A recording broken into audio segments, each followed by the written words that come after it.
Ini adalah kisah penghuni neraka terakhir yang keluar dari neraka dan masuk ke dalam surga. Dia keluar dari neraka dengan merangkak sebagaimana dijelaskan di dalam sejumlah hadits. Wajahnya tetap menghadap ke neraka sehingga menjadikannya takut dan udara yang sangat panas menghembus wajahnya.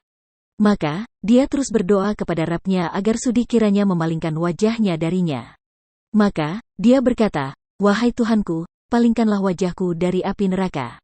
Karena ia tetah menyiksaku dengan hembusan anginnya dan membakarku dengan kobaran apinya."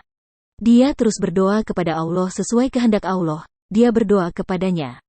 Maka, akhirnya Allah berfirman kepadanya, "Apakah kiranya jika engkau diberi itu engkau akan meminta yang lain kepadaku?" Maka, pria itu berkata, "Tidak, demi keperkasaan engkau, aku tidak meminta lain kepadamu." Dia pun mengajukan kepada Rabb-Nya berbagai janji dan bukti apa saja yang dikehendaki. Maka, Rabb-Nya memalingkan wajahnya dari api neraka dan mengadakan pembatas antara dirinya dan apa yang datang kepadanya berupa azab. Sehingga wajahnya menghadap ke surga, pria ini diam sebagaimana yang dikehendaki Allah untuk diam. Dia mengingat semua janjinya bersama Rabb-Nya untuk tidak meminta kepadanya selain apa yang telah dia minta. Akan tetapi, kesenangannya dekat dengan surga dan bersukaria dengan para penghuninya terus membesar di dalam dirinya. Hal itu terus saja demikian sehingga mendorongnya berdoa kepada Rabb-Nya seraya memohon kepadanya sudi kiranya mendekatkan dirinya ke pintu surga. Dia dicela oleh Rabb-Nya karena tidak memenuhi apa-apa yang dijanjikan kepadanya. Allah mencerca dan memburukannya seraya berfirman, "Bukankah engkau telah memberikan janji-janji dan bukti-bukti bahwa engkau tidak akan meminta apapun kepadaku selama-lamanya selain yang telah diberikan kepadamu? Celaka engkau wahai anak Adam dan alangkah dusta janjimu." Tetapi pria itu terus berdoa, memohon dan berharap.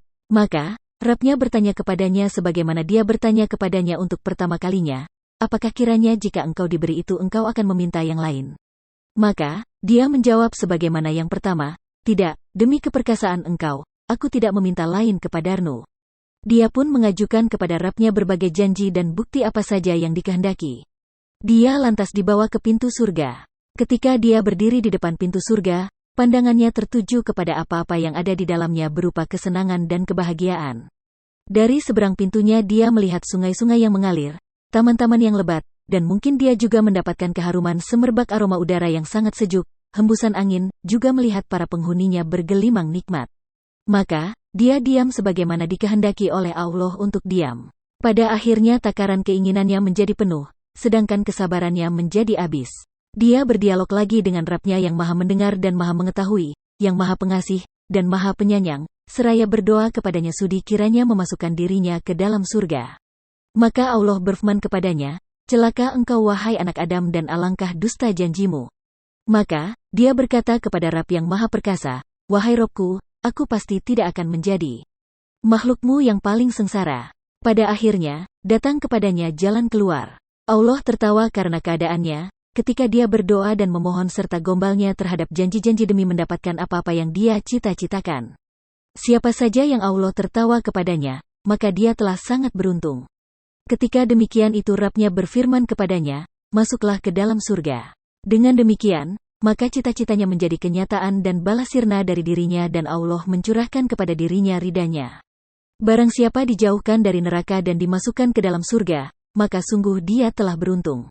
Surat Ali Imran ayat 185. Ketika Allah memasukkannya ke dalam surga, Allah berfirman kepadanya, "Berharaplah." Maka dia memohon dan berharap kepada Rabb-Nya hingga Allah mengingatkannya dengan berfirman demikian dan demikian hingga habis semua angan-angan. Allah berfirman, "LTU milikmu, angan-angan itu milikmu, dan seperti itu pula menyertainya, seperti angan-angan itu pula akan menyertainya."